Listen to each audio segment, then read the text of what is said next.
অৰুণাচল প্ৰদেশৰ ডিৰাঙৰ চেপাৰ কেম্প আৰু নিউকমাডুং সংযোগী ৰাষ্ট্ৰীয় ঘাইপথত বৃহৎ ভূমিস্খলন।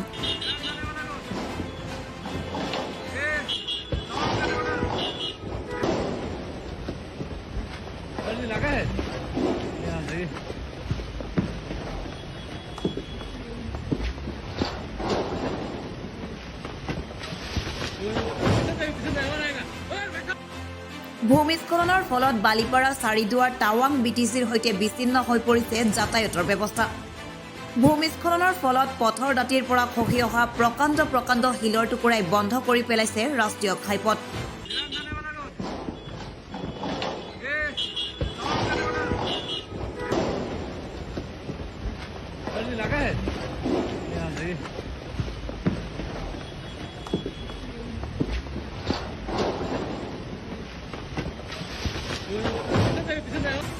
বৰ্তমান এই গুৰুত্বপূৰ্ণ পথটোৰ যাতায়াত সম্পূৰ্ণৰূপে ব্যাহত হৈছে।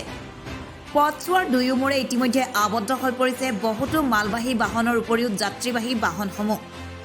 আনহাতে ঘটনাটোত কোনো লোক হতাহতি হোৱাৰ খবৰ আহি পোৱা নাই যদিও এই ঘটনাত কেইবাখনো বাহনৰ বিস্তৰ ক্ষতিসাধন হয়। সীমান্তপথ সংস্থাই ধ্বংসাৱশেষ পৰিষ্কাৰ কৰিবলৈ ইতিমধ্যে যন্ত্ৰপাতিৰ জৰিয়তে পথছোৱা মুকলি কৰিবলৈ দ্ৰুতগতিত কাম আৰম্ভ কৰিছে। নিশাটোৰ ভিতৰতে পথছোৱা পুনৰ যাতায়াতৰ বাবে সম্পূৰ্ণ উপযোগী কৰি তোলাৰ লক্ষ্যৰে যুদ্ধং দেহি মনোভাৱেৰে উঠি পৰি লগাৰ খবৰ আহি পৰিছে।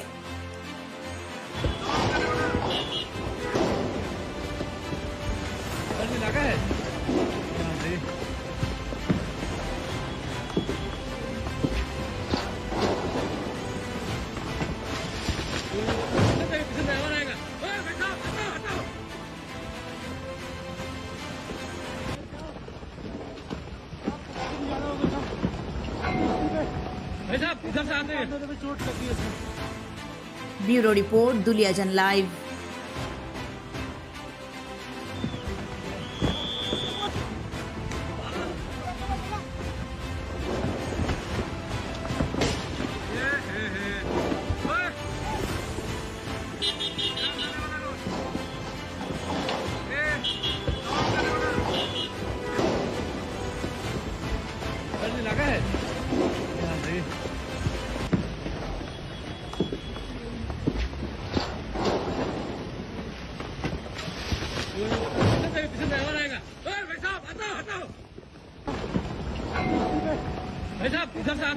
चोट लगी है इसमें।